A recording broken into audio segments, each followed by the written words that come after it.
नमस्कार मित्रमैत्रिणींनो, स्वागत आहे तुमचं सीपी ऑलराउंडर 12 या चॅनल मध्ये। आम्ही आज आपल्या समोर एक नवीन कविता घेऊन आलो आहोत।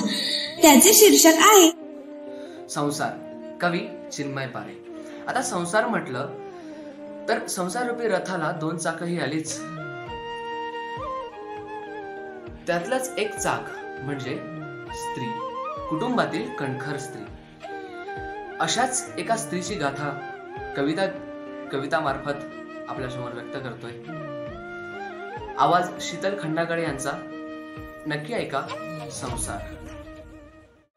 काय संसार संसार कसं सावर घरदार, पोट भरत नाही रोज कामाले जाऊन, फणफणे धुणी माझा रोज खाटेवर निसले, एक पाटकी इजार लेक घाले वरीसभर, एक पाटकी इजार लेक घाले वरीसभर, काय संसार संसार कसं सावर घरदार, गेली गरा येऊन दिवाळी तरी नेसली तिने फाटकीच चोळी, 4 तांदूळाची रास त्यात रुपया ठेवला, लक्ष्मी नाही घरा देवी मोहर ठेवायला, खुद्द स्तंभ घराचे रोवून राब राबते शेतात, जिला फुला परी जपल आजवर, झिजते ती खुरप घेऊन हातात, रोज खुरप धरून दुखे खोपर ढोपर,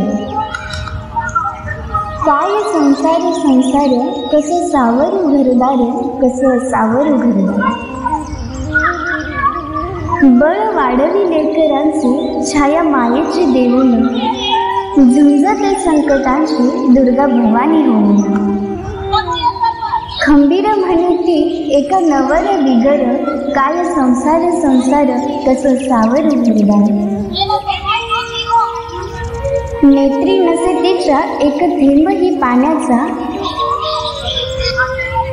जिगर असा तिचा जसा पुरुष ताटकण्याचा, भविष्य घडविते ती करून काट कसर, काय संसार संसार कसं सावर घरदार, सौख्य लाभले शब्दांना कविता स्त्रीची लिहिताना, तशी मीही एक स्त्रीचे धडधडते ऊर सांगताना, सोसते घाव घनाचे होऊन खंबीर, काय संसार संसार कसं सावर घरदार, काय संसार संसार कसं सावर घरदार, काय